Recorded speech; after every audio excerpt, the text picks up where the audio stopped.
doctors, nurses, otherwise responders, first responders that could help. It seems to be a fairly significant shooting. So,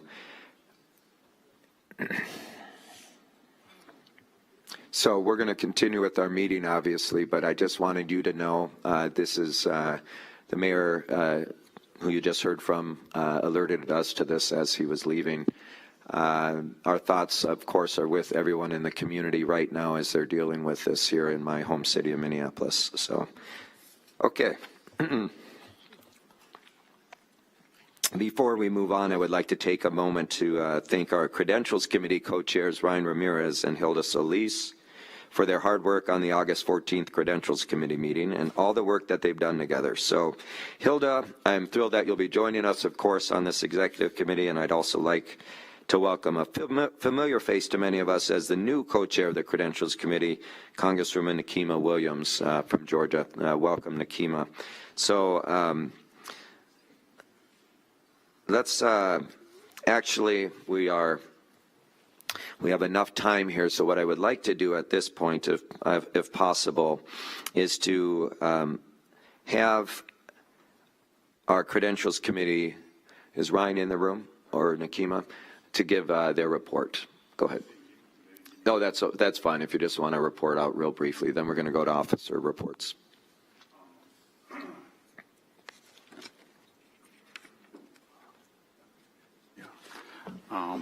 Unscripted, unplanned. Yeah. In terms of the Credentials Committee, I mean, we met on the Alabama challenge associated with the Credentials Committee. We had struck kind of a middle ground in terms of proposing to permanently seat one and temporarily seat two of those members. When that came to the full vote at the full DNC, they decided not to accept the credentials report, and so none of them were seated, and that covers it. Thank you so much, Ryan. And, yes, sir. And thank you to Nikema for chairing this committee as well. I appreciate it.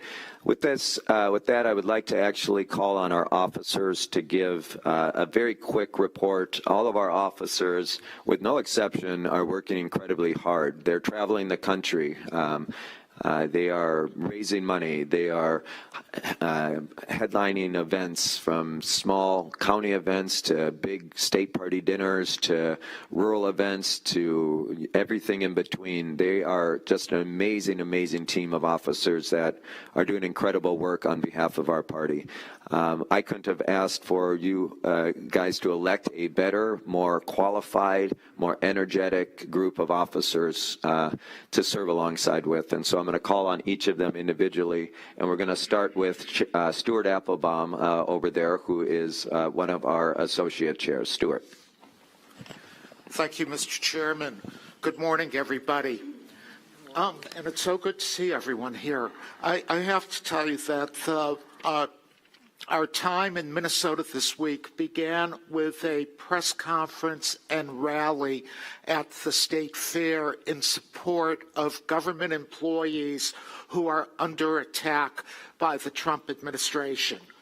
And that is only appropriate for a way to begin what we're doing, because it's crucial that the Democratic Party and the labor movement support each other, because neither of us will survive without the other. The Democratic Party is the natural home for working people, and that also means that Democrats need to be speaking out in support of workers and their unions as Trump continues to attack us. Trump told working people when he ran that he cared about them.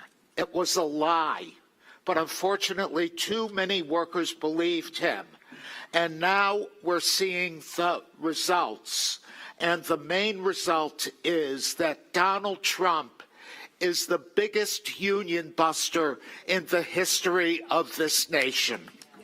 And we're going to continue with all of you spreading that message, because as people understand that, we've seen what's happened to the government employees, where hundreds of thousands of people have lost their jobs, where families are in limbo. We've seen the anti-union appointments that have been made to the National Labor Relations Board. We've seen the cuts that are impacting working people. And working people have to understand that the way to stand up and to respond is by organizing, and organizing politically through the Democratic Party, because the most important form of resistance is voting, and voting Democratic. Thank you. Thank you, Stuart. Next up is Congresswoman Joyce Beatty, one of our associate chairs. First of all, let me just say good morning and thank you to our chair. It has certainly been an honor and a pleasure, and as we have heard throughout our time today and before, that it is about us being together, and it's been a great pleasure.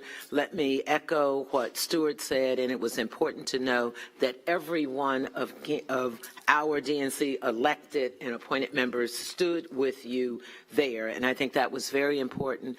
It's also important for me to share that we need to embrace everyone, all the groups, and to the young Dems specifically, and the Dems abroad who often don't get as much notice, let me say thank you.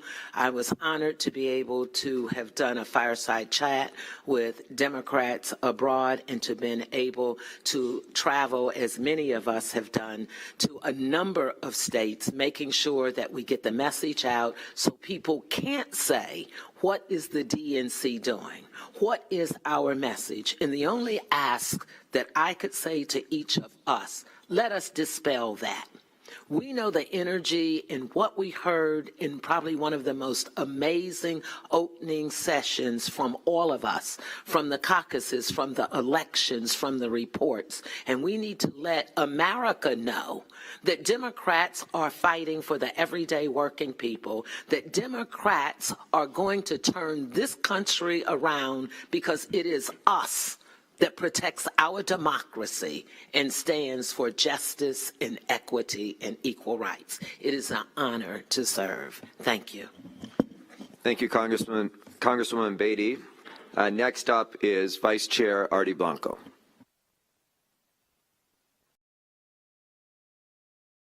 Thank you, Mr. Chair, and good morning, everybody. Buenos dias. You know, I want to congratulate everyone that has joined this committee.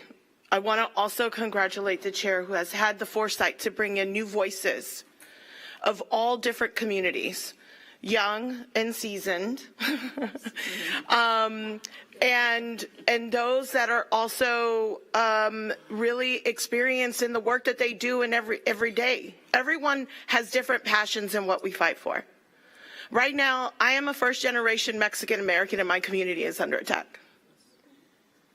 And every day when I hear a new story, which I just heard this morning, that a coworker of mine in Columbia, in DC, in her neighborhood at 5 in the morning, these these people that are just armed to the hilt, that are not even experienced law enforcement, have maybe had a week on the job because they are nothing but bounty hunters, looking for people working, doing the job in the neighborhoods of building homes, reinventing homes of first-time home buyers or families that are trying to do better in their homes. Just them themselves going and showing up to work at 5 in the morning to provide for their families and for their communities. We pay taxes. We contribute to this country. And every day there is a new story. Actually, there's more than one story. Probably every minute there's a new story of someone being taken down. This is the beginning. This is where we're at. They're continuing to come after labor unions, arresting labor union leaders as well. This morning there was a new report about Kilmar Abrego Garcia, who is now in the U.S., and they are trying to fight to get his amnesty process going again. They are just picking people up that are trying to do better in our community. And that's why we can't give up. And I know it feels overwhelming. It's overwhelming for me at times. And I feel that the best thing every day, what I do, is share new stories. We need to continue to share what is popping up in social media and having the conversations and showing up for people when we see it. When we see something, we say something and we show up. So with that, I'm going to continue to organize. I'm going to continue to travel this country. We have got to get people back on the map. We've got to tell them that Democrats care about people and about the future of this country. Thank you, Mr. Chairman, and thank you, everybody. Thank you. Next up is Vice Chair Shasti Conrad. Thank you, everybody. Good morning. I want to start by saying a big thank you. As your newest vice chair, I hope we are done with internal elections for a little bit. And I appreciate everyone taking our emails and calls and all of that. But I'm very honored to now be in this position and very grateful for the support that came out of this body, and particularly from my elders. I want to acknowledge Belle Liang Hong, who has been an amazing leader of our AAPI caucus. And could not have done this without her, and also Miss Virgie Rollins, who really came in to also support me so much. So thank you to you both and to everyone here. You know, it's been really important to me to get right in to the work and jump into it, and particularly make connections with our young folks. It was important to me that they didn't feel like they were losing representation. And so one of the very first trips that I did in July was to the Young Democrats of America convention in Philadelphia, and made wonderful connections there, and was able to demonstrate that we as the DNC were going to continue to show up and build those relationships. I also traveled to Memphis to speak at the Teamsters National Black Caucus dinner down in Memphis, and really am working to try to make sure that we make these connections with labor as well. And then have also just recently went to the Oregon Dems and walked with the Hawaii Dems in their parade for the 4th of July, and have been making the rounds and getting out there. As we leave today from this meeting, I am going to both Virginia and New Jersey to conduct AAPI town halls with our Asian American community to make sure that they are actively engaged for these gubernatorial races, and doing our best to make sure that we are turning out our vote. Our community is often the difference makers in these important races, and oftentimes is forgotten, and so it's very important to me that we are doing that engagement and bringing them in, and showing them that Democrats are showing up for them as well. So thank you, everybody. Thank you. Thank you, Shasti.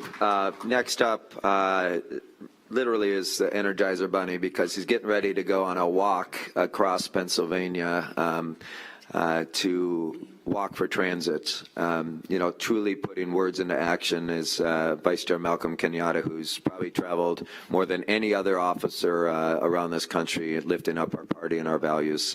Vice Chair Kenyatta.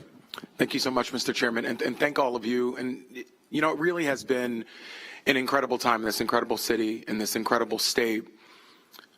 But I think the tragedy this morning that we're all just sitting with right now and processing reminds us of the fact that everything that we're doing, what my fellow officers just mentioned, whether it's the mass deportations or whether it's the reminding folks who's on the side of working people in this country, the work that we're doing is not a joke. This is serious stuff. And I know that all of us in our journals and talk to the future generation will be asked, what the hell did you do? And I am so proud to look around this table and know that all of us will be able to answer everything we could. Everything we could. And so that's why, to the chairman's point, I'm taking his example. He's already been to 30 states. I'm trying to catch up. And so just thank you for what each of you are doing, for your commitment to this party, and for recognizing that we're going to decide what the next chapter of the Democratic Party is. And if you look at these elections that are happening across the country and the victories that we're having, Democrats aren't sitting back. Folks aren't, you know, twiddling their thumbs. They're out there running for office. And as we saw with Senator-elect Dry in Iowa, they are winning seats that nobody said Democrats could win. that nobody said Democrats could win. And I know the press will treat this like a footnote, but I will tell you, if there was a Democratic president and a Republican came and flipped a seat that a Democrat had won just months ago by 11 points and flipped it by 22 points, it would be the only thing on TV. So I hope that if press is here, write that damn story about what Democrats are doing, about the victories that we're having. And we're having them not just because of the work in this room, we're having them because people are not going to let this democracy die on our watch, and I'm going to keep saying it. We are not giving over this country to some Timu dictator with swollen ankles who thinks that he's going to be a king. Folks are not going to have it.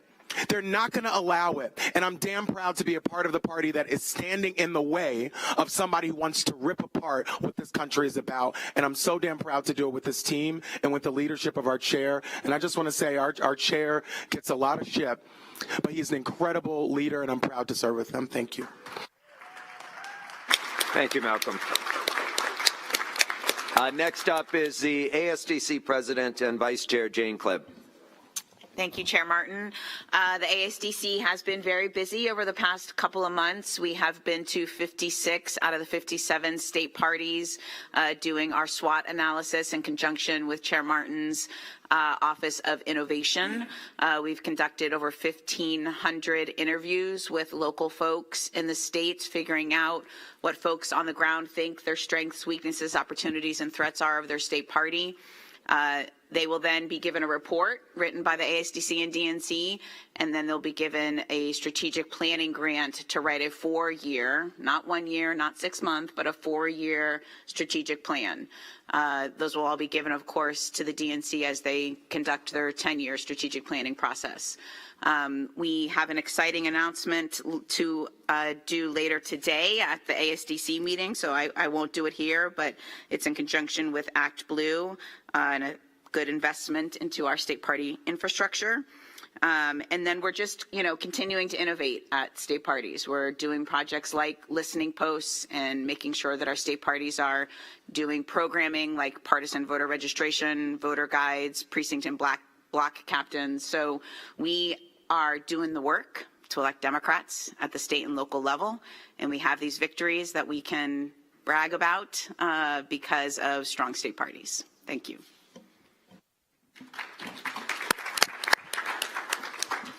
Thank you, Jane. Our next up is our National Finance Chair, Chris Corge. Thank you, Mr. Chairman. And as a member of the seasoned community, I am very proud to give this report. There's one word that describes what's going on from a fundraising point of view. It's called double, because we are actually doubling what we did in 2017.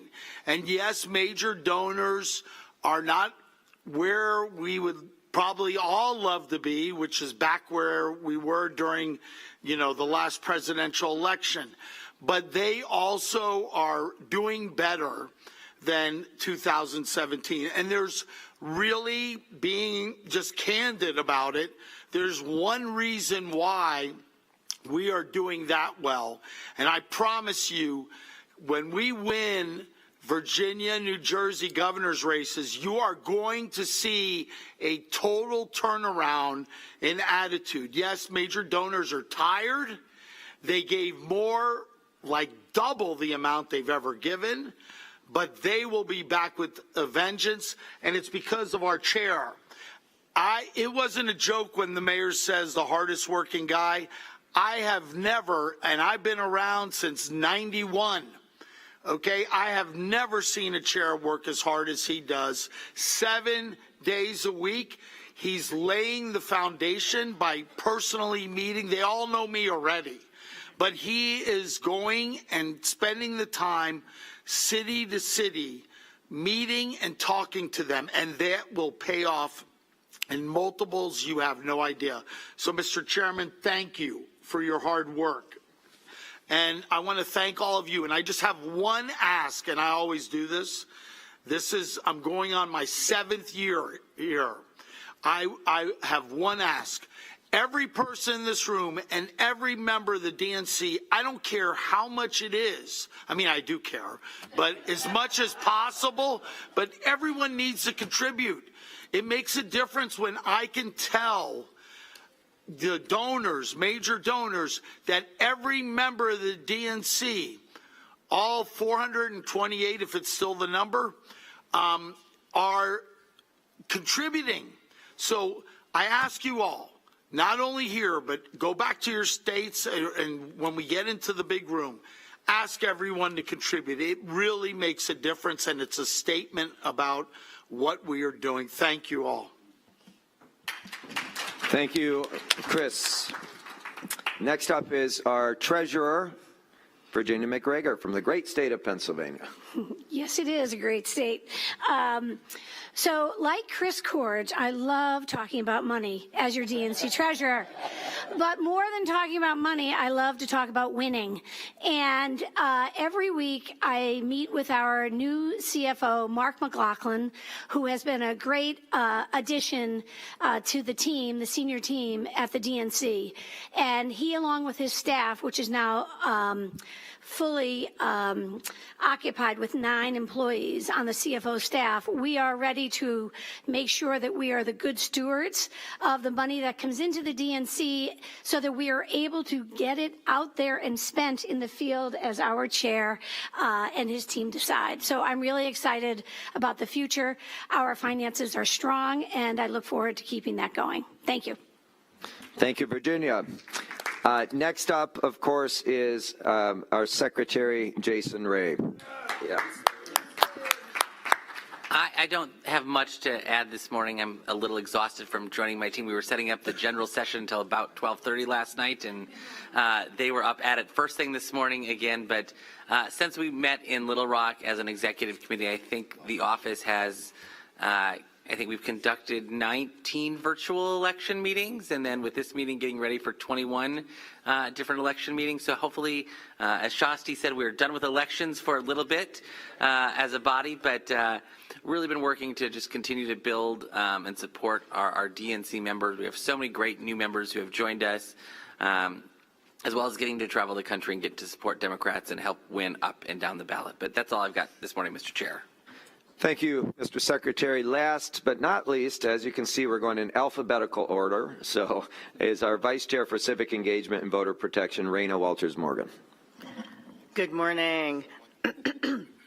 I have to start by saying that I am a woman of faith, and I really am praying for anyone impacted by the tragedies today.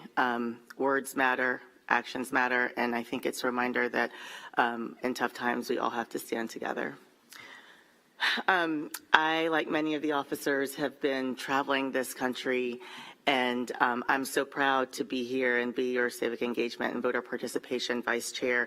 What I can tell you is that although some people might say Democrats are not doing the work, I can tell you that they are.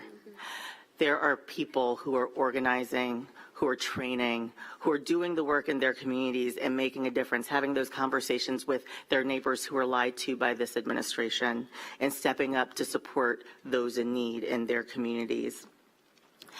I have seen so many profiles in courage, and they have been through acts of resistance. And the acts of resistance that we have seen in this Democratic Party have been significant. To that end, we have to say thank you to the Democrats in Texas. Because the Democrats in Texas stood up in a way for our democracy that came at a personal cost to them. For those who don't know, the last time they did a walkout several years ago, they had a significant impact, and the Republicans changed the rules so that this time when they walked out, it was a $500 fine per day that could not be paid from campaign accounts. These people have families, they're caregivers, so thank you to the Texas Democrats who took that personal cost on to help our democracy. And we also have to say thank you to California. Yes, on Prop 50. Because we are living in unprecedented times, and as everyone has said, we have to fight fire with fire, and California Democrats have stepped up to the plate to make sure that we are playing on the same level field. So thank you to the Democrats in California. And as I leave, because I know we only had a few short remarks today, I have to say that I am very proud that the DNC has a new voter protection director. Her name is Hurley Rosemond. Some of you may have worked with her. Yes, she deserves some applause. She is incredibly talented. She has been doing this work in this space, and she will continue the strong commitment that this organization has to supporting state parties, to supporting Democrats, to supporting everyone to make sure that every eligible voter can cast a ballot that counts. So thank you for the time today. Thank you for the work that you do. You all know that I like to leave with a call to action. And so my calls to action to you are to, one, take care of yourself, because we are living in really hard times, and sometimes it's hard to get up every day and hear people talk about you and hear people do things that are not becoming of them. But you get up every day and you put your armor on and you do this work. So thank you for doing that. Take care of yourself. But also make time for Virginia and New Jersey. Make time for Virginia and New Jersey. The governors are on the front lines, and we know that we need them in place to make sure that they are holding these administrations accountable. So there are going to be many opportunities to volunteer, and we will make sure that you get that information before you leave today. Thank you. Thank you to our officers. Before we bring up Roger for some brief remarks, I just want to say that this executive committee will have more time at a future meeting and more thoughtful conversation about where this party goes, what our direction is, and our plans. But I do want to echo something that Raina just mentioned. We have big elections bearing down on us in just a few short months, both in Virginia, New Jersey, Pennsylvania, of course, with those 3 Supreme Court races, and over 100,000 local elections on the ballot throughout the country this year. We have to do our part. In whatever states you're in, please plug into those elections. Please plug into the work that we're doing in Virginia and New Jersey. We will send out opportunities for all of you to participate wherever you're at, or if you want to join me or any of the other officers on the road as we make our way into Virginia, New Jersey, Pennsylvania, and states in between. We need all of us to roll up our sleeves in the coming months to make sure we're victorious in 2025. And while we have wind at our backs for sure, no one should take that as a given that we're going to win. We have to actually do the work. There are real opportunities for us, for sure. Opportunities for us to expand our coalition, to bring in people who left our party, bring them back into the conversation. And I do believe we will win. But we have to do the work. And if we do the work, and if is the operative word, I believe we'll win in 25 and 26. And so someone who's leading our charge, of course, and is the quarterback of our team is our executive director, Roger Lau. Please welcome our executive director, Roger Lau.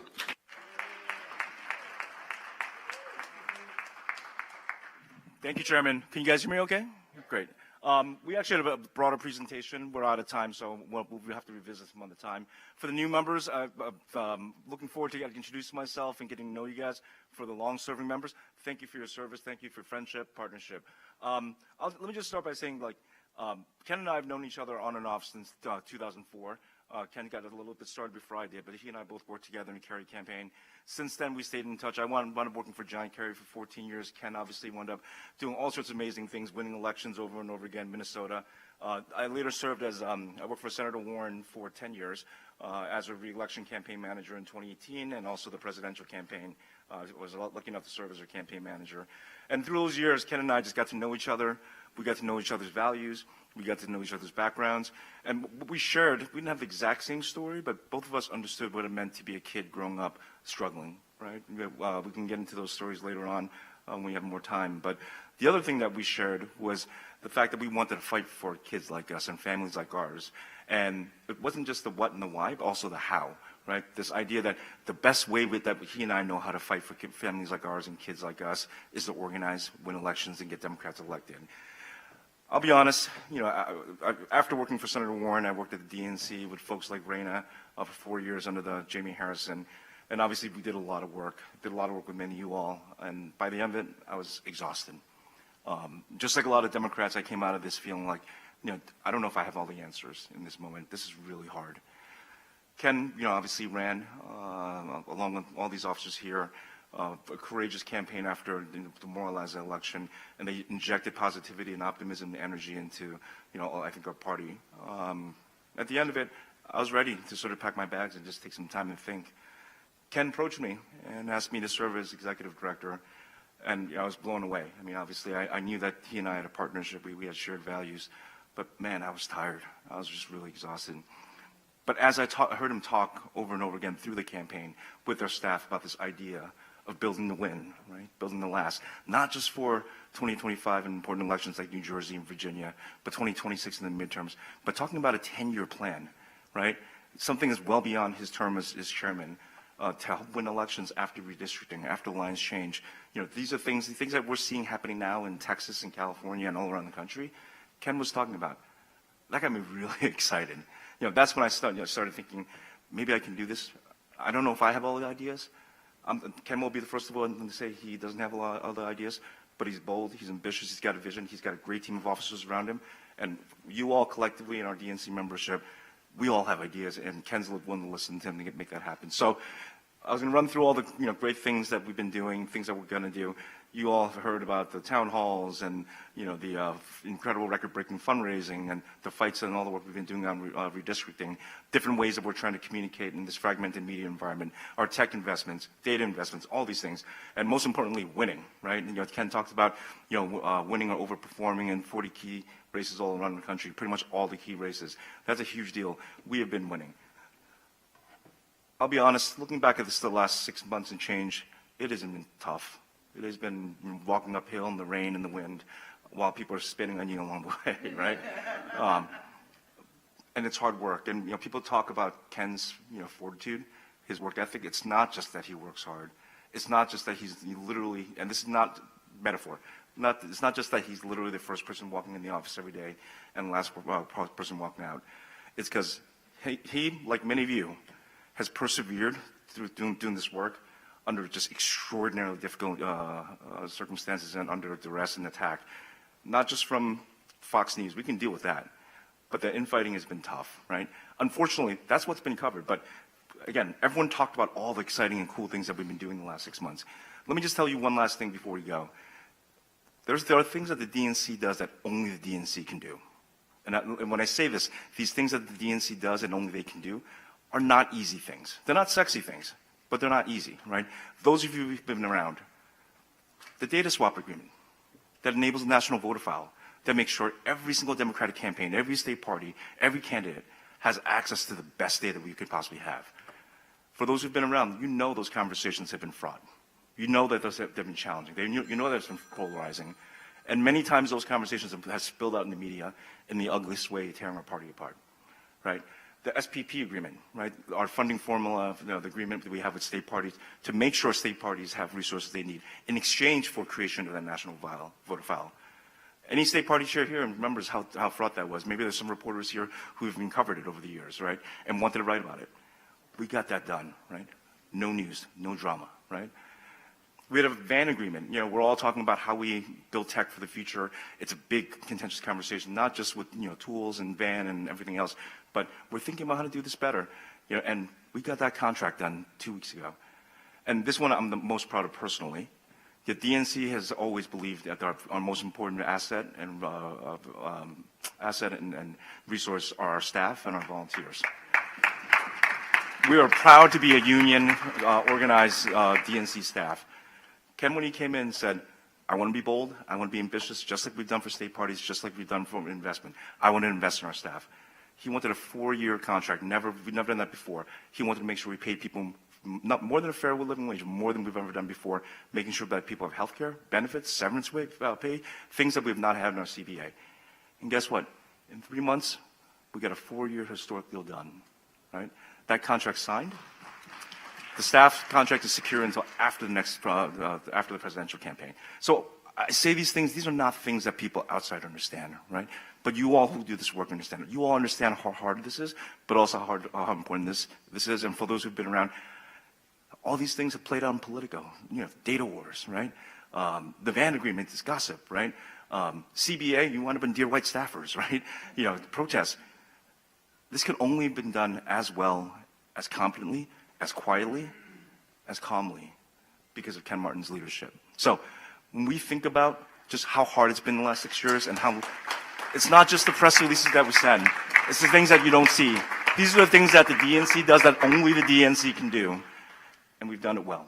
So, Chairman, I just want to say thank you. Thank you for your leadership. Thank you for keeping the ship steady. But thank you just for being strong for all of us. You're the tip of the spear. I know it's not easy being out there, but you're an inspiration. Thanks, Roger. We got a few minutes for some questions here. I do want to just echo what Roger just said to all of you. First, I'm grateful. I was very nervous that he was going to say no when I approached him as well, and mainly because I know how tired folks were after this last election and people needed a break, and we've been going nonstop. And I do want to say again, building this party and the infrastructure of this party, a lot of this stuff behind the scenes is not sexy, but it's so important, right? And I'm glad that he reflected on some of our major accomplishments this year already. We got a lot of work to do. Don't get me wrong. We're not patting ourselves on the back. We're not saying everything's great. We know the work in front of us, the hill in front of us is steep. We know we have to, most important task in front of us is not just winning elections, but rebuilding trust. Rebuilding trust with so many people in this country right now who've lost faith in the Democratic Party, and that's what we're doing. And so I know there's a few questions. We don't have a lot of time, maybe 5 minutes at most, so I'm going to call, first off, start. If you have a question, raise. We only have a few minutes. I'm going to start with my friend from Florida, Alan Clendenin. Thank you, Mr. Chair. Not a question, but an acknowledgement. One of our members that is not here today is Representative Sinfronia Thompson from the great state of Texas. She serves in the state house. She is obviously trapped in Texas, doing the business of the state. And of course, she, as our Vice Chair Reyna acknowledged the fine, she's facing a $9,000 fine for standing up for democracy and this Democratic Party. And I wanted to acknowledge she's one of our executive committee members from the Southern Caucus. She was reelected, even though she was not here. So we reelected her to the executive board, and I look forward to seeing her at the next DNC meeting. Thank you, Alan. Next up is my friend from San Francisco, Christine Pelosi.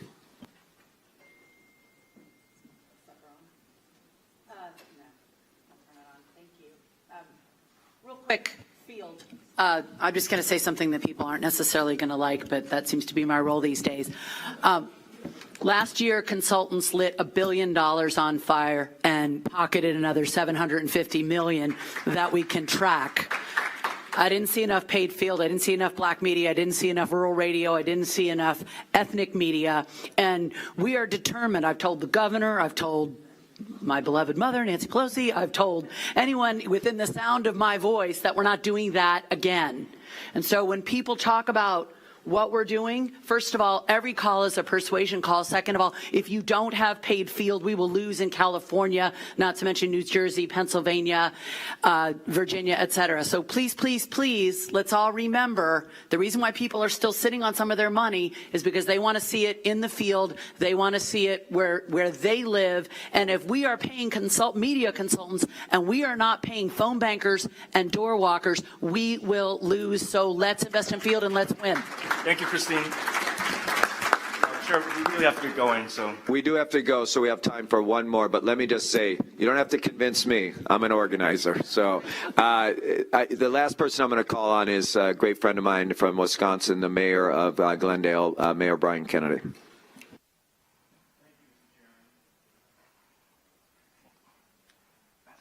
Thank you.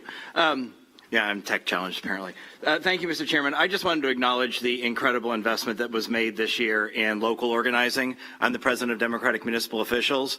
This summer we held our first ever candidate camp. We had 545 people register from across the country to attend our candidate camp. And particularly important were states like Kentucky and Tennessee. Those two combined were about 15% of the people that registered. So we are making deep inroads into red states. I want to thank the DNC training department that helped us put on that all-day virtual candidate camp. It was a fantastic investment in local infrastructure and how we win local campaigns, and certainly an investment in our party. I just wanted to thank the chair and the DNC training department for that work. Thank you so much, Mayor. And with that, again, we'll have more time at our December meeting. Mr. Chairman. Yes. Mr. Chairman, if you just indulge me for 1 second. Governor Walters, we were late. I'm sorry. 6 years in, and we continue to not be provided an opportunity to have any kind of working discussions in this executive. We will have, I mentioned a moment ago, Governor Walters, we will have conversations on that, and I'm happy to talk to you in a moment, okay? With that, we are adjourned. Thank you so much. Take care. Yeah. Well, definitely. That was the point.